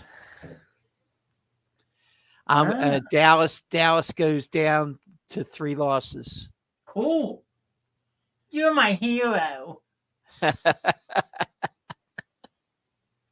was waiting for it. I was like, he's going to take Dallas. I'm going to have to mute him. He's going to say it. Yeah, I was going to. Mm-hmm. Thinking that they would bounce back off an embarrassment. But I think that what we have now is going to be a full-blown quarterback controversy in Dallas. And the fans are going to start clamoring for a change. Yeah. And Jerry Jones did not pay this guy all this money to carry a clipboard. I completely agree. I think he called out Prescott and said, look, I'm doing this. If you don't want him to take your job, then play better. Yep. And he's done the exact opposite. Yeah, pretty much. The only thing I want to say about this, and I'm not saying I'm a Cowboys fan or nothing like that. Yeah. As much as I understand where he comes from, Stephen A. Smith needs to shut the hell up. He's horrible. He really is. Like, you're a paid sports guy, and you're going on national TV making yourself look like a complete asshole. But that's what he does. That's why people watch him. Yes, I get that. But there's ways of doing it the right way, and there's ways of being an arrogant prick about it. Because it's not just on TV he does it. He's going on Snapchat, Instagram, and all that stuff doing it. He's truly an arrogant prick. I mean, there's no doubt about it. Because he's from Philly. I get that. But if I'm ESPN, it's like, yo, Steve, you calm down on the social media a little bit, dude. Even though there's another one that does it when the Cowboys run a mockery, Skip Bayless and Colin Coward are just as bad. Yeah. But it's because that's what they do. That's how they get their ratings. Yeah, well, they're damn good at it. I will say that. Yeah. I mean, I think that Coward pisses me off more than Stephen A. does. Because Stephen A. is just like a cartoon. Coward actually believes what he's saying, which is sorry in itself. Yeah. Some of the stuff that he spews. When he's talking about, Oh, Hurts is like the 12th best quarterback in the NFC. It's like what? Yeah. And then we forgot one game, but it's okay. We always do. Okay. The Eagles going to face the New York Jets. I don't Could think this be a trap? I do not think it's a trap. I do not think that this team is capable of being trapped. I think that they have the quote unquote dog mentality. Yeah. I think that this is a game that at the beginning of the year when they knew they were facing Aaron Rodgers, they might have had some trepidation about. True. I think that is not the case when they're staring across the line at a guy like Zach Wilson. Very true. Now I'll make my bold prediction for the Philly game, okay? Okay. Devontae Smith, 7 catches, 120, and 2 touchdowns. Good call. To get back on track. Good call. Because A.J. Brown is going to be matched up on Sauce Gardner all game. Yep. That's going to be a good matchup to watch, too. It will. So, yeah, there you have it. I mean, I think we picked differently on 1, 2. Wow, we only have 2 differences this week. Just 2? That's just 2. Now, it should be another close one. The Atlanta-Washington game, and then you took Cincinnati, I took Seattle, so the Philadelphia Eagles Eagles is America's team. That's another debate in itself, my friend. Yeah. As of right now, you got to say that the 49ers are currently the top team in the NFL. I think that Philly is the team that every fan loves to hate. Mm-hmm. You know, and how about that brotherly shove? Yeah, if that's what they're calling it now. I forget what they were calling it. So many different things yesterday. Push. You know, but it turned it, and it's funny because they asked Jalen Hurts. They said, you know, is it tush push? Is it, you know, the brotherly shove? You know, what do you call it? And he basically said, well, he said, I'm not going to tell you what I call it. And in my opinion, knowing when I've heard Jalen Hurts talk about various subjects, the perfect answer that Jalen could have said right there would be, I call it a first down. That is very true. That would have been the classic answer. Absolutely, I agree with that. So, it is looking more and more like it's going to get reviewed again after the season and probably going to get banned. But quite frankly, even if there isn't somebody pushing from the back, when you've got that offensive line and you've got a quarterback that, you know, squats 600 pounds, you know, he's going to get it more often than he's not. I 100% agree with that. 4 other teams tried it last week, and none of them were successful. Yeah, and then half the players that tried it all got hurt. Yep. So before we wrap this up real quick, I figured I'd jump back over to the fantasy aspect of it. Okay. You have my team versus Vince's team. Sam's team is playing Jason. You were playing Team Miz, like you said earlier. Yep. Cheesing in Wisconsin, which is Joe, playing Mike Wright. And then Mr. Mike Russo going up against Chris, which is going to be quite interesting because they were both going with me on Saturday. Oh, okay. To the Penn State game. So, I mean, it'll be really interesting to see if they draw each other a little bit to get that sportsmanship going. But luckily for us, unlike this week, there was 5 teams on a bye week for the NFL. This week, there's only 2. Okay. And that's the Packers and the Steelers. Okay. So just I always remind people on here off there. Make sure you set their lineups. I like the competitiveness of this league. Let's start even have to trash talk a little bit too. I was told this is a very quiet league.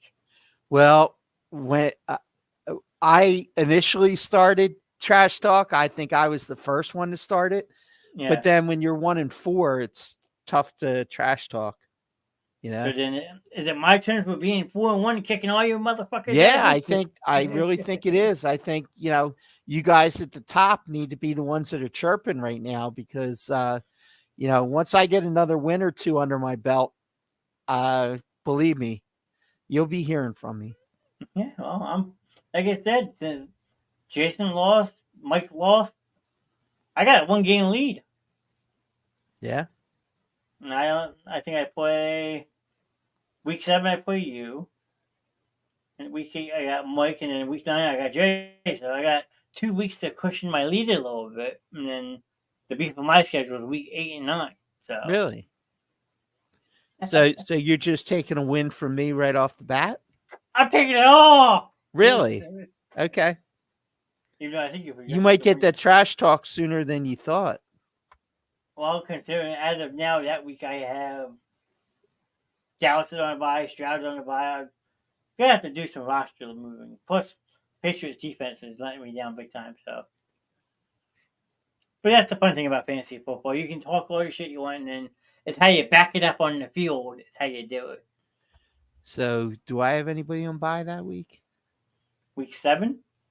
I'm looking now. Oh, Cincinnati and Houston, Dallas. So you want to have Jamar Chase or Joe Burrow? Oh, okay. Oh boy. Yeah, that could be not good. Well, right now you're projected 92, and I'm only projected 66. But yeah, but we haven't set lineups either. So yeah. So I mean, that's what, like I said, that's what makes fantasy football fun. But I mean, I've got Cooper Kupp and I got Jared Goff to play quarterback, so I think I'll be okay. And that week, the Rams play the Pittsburgh Steelers, so I might be in trouble. Yeah. We'll see. Yep. A lot can change in a week. This is true. But that is definitely true. It's just like I said, it's just meant for fun. Yep. Just like, but if you want to hear something really interesting before we wrap this up, I will say one other thing about my other fantasy football league. Okay. Okay. My cash league. I gotta look at this real quick. So I won my matchup. Someone else won their matchup. Then we had the first place team lose. The other first place team lose, and the other first place team lost. We potentially have 6 teams out of 10 right now at 3-2. Wow. You want to talk about a competitive league? That's evenly matched. Like, wow. I want to thank Jamar Chase and who was my other big one this week? Hold on. I had 46 from Chase in this league and 29 from Tua, and then 12 from Checo. But Jamar Chase, thank you. You won me second place. I am now even for the season. Thank you very much. Nice. But yeah, 6 teams at 3-2. Nice. That's gonna be interesting. That's what fantasy football, when you're paying for cash, is all about. Yeah. Because that's when the real shit talking starts. Yeah, that's true. But that's all I have to say about it. So let's see in my big league. Let's see how we're doing. Okay, so after this week,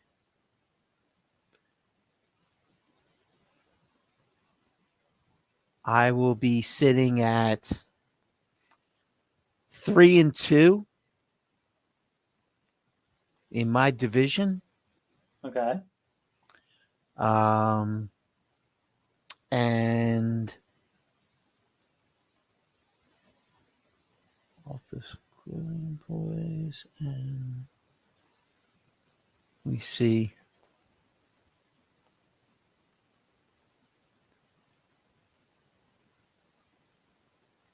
And both the teams that were ahead of me in the division lost. There you go. So I picked up a game on both, Nice. which means that I'm 3-2. The team that was ahead of me is 3-2. And then the formerly undefeated team that was in first is now 4-1. So I am one game out of the lead in my division. Damn. So not too shabby. No, not at all. And like I said, that's the fun part about fantasy football. You never know what's going to happen. This is true. All right, sir. With that said, whoever's left, thanks for being in. We appreciate you. Thanks for spending some time with us tonight. Unfortunately, we didn't have a positive outcome with the Phillies tonight, but we almost did. Almost did. Wheeler pitched a nice game. Yeah. I mean, Atlanta, just remember, you took Atlanta,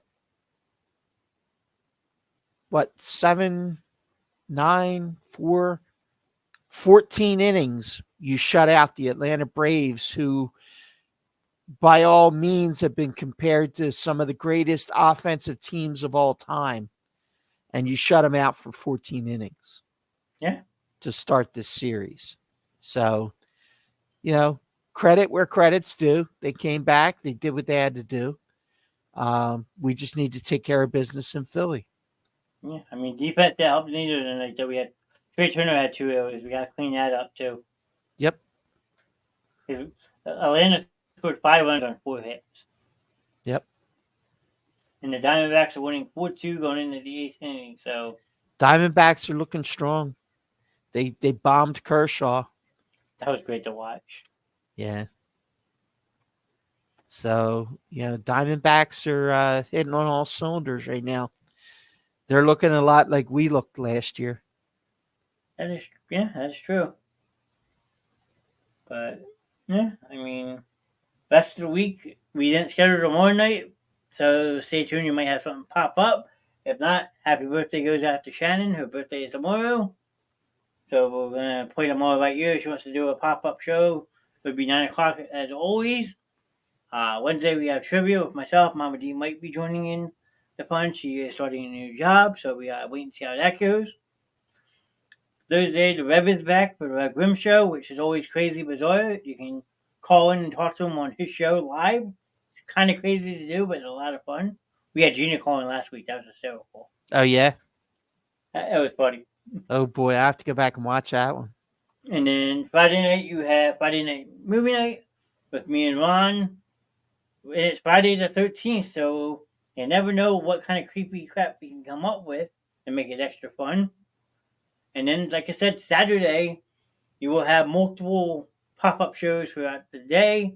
Hopefully doing a pregame show from outside the stadium, show you the whole atmosphere of 90-something thousand people going into a football stadium.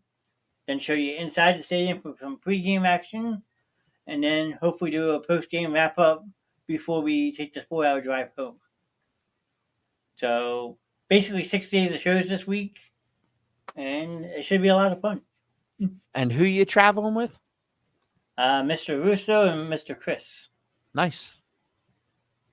We got pretty good seats, too. Awesome. I'm really excited. My first time ever going to a game out there. Cool. So I'm like a kid in a candy shop. Yeah, man. But you can take it from there if you want. Have a great night, everybody. Make sure you like, follow, and share. Spread the word. We appreciate you. And we got one last thing from Gary here.